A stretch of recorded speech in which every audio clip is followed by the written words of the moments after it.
All right, guys.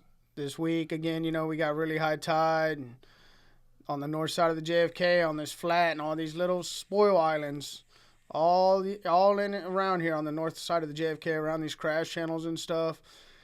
Um, holding up tight to the islands. Throw your cut bait up there, and you'll catch them redfish. Cut manhaden, cut skipjack, cut mullet, cut sardines. It's all working really well. Especially right now with this high tide, they're right up tight on these islands. And if you don't feel like sitting there throwing cut bait, get over here and drift this flat. This whole flat right now has got redfish and trout scattered all through it. If you want to throw top waters, throw your one knockers, your bone color, your purple and gold. Pink and gold. Sorry about that. And as that sun comes up, transition over to soft plastics. Throw your down south, throw your chicken of the sea, throw your dirty tequila, throw your plum and chartreuse if you find that darker water. But there's a bunch of fish on the north side of JFK Causeway right now. With all this rain we've had, guys, back here on the backside of these spoil islands off the ICW and Deadman's, this water's it's kind of brown. It looks like tea, but those redfish are still up in there, holding real tight. And all the guts, all up along the islands, up in every single gut. Fish them out 15, 20 minutes. You don't catch one, move on. But don't move far. 20, 30-yard moves, that's all you need. Throw your cut baits up in there, guys. You'll find those redfish.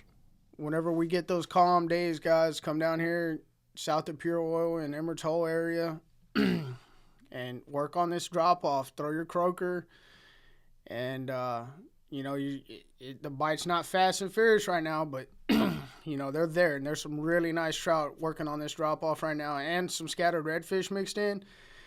And if you don't feel like throwing a croaker, man, throw your plastics under a popping cork. Your chartreuse flash down south under a popping cork, any color under a popping cork, really. Just they're eating it up.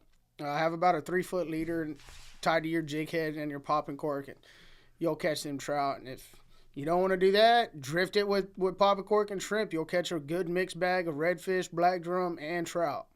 Over here from Penascal Point down to Marker 9, guys, there's scattered rocks all in through here. And there's a real hard drop off, coming from the shoreline out to the rocks. And early in the morning, get on that drop off, it's about 2 foot. Stand on that drop off and cast out into that deeper water with your toppers, top waters, your one knockers. And as that sun comes up, switch over to plastics, gold spoons, catching a bunch of redfish and trout in here, especially first thing in the morning on top water. Them trout, them big girls, they're hungry. And as that sun comes up, we're switching over to plastics, catching a few scattered flounder in here. So get in here and get protected from that southeast wind and just work that edge, and you'll catch them fish. On those calmer days, guys, we've been wade fishing down here around East Clayburg Point and the end of tide gauge. There's a bunch of rocks out here, scattered rocks and reefs. And fishing down here first thing in the morning on a calm morning, we're wade fishing with croaker, live mullet, and soft plastics, Me personally, I've been throwing a red alert lure, margarita mambo, and it's been really, really producing some nice, solid fish. Caught several trout close to 27, 28 inches this week. Just get in here on a calm day. You'll be able to see the water, read the water, find the bait, and just take your time, really pick it apart, And if you got some people that want to throw bait, there's a bunch of drum and redfish in here all in on these rocks. So y'all get down there and tear them up.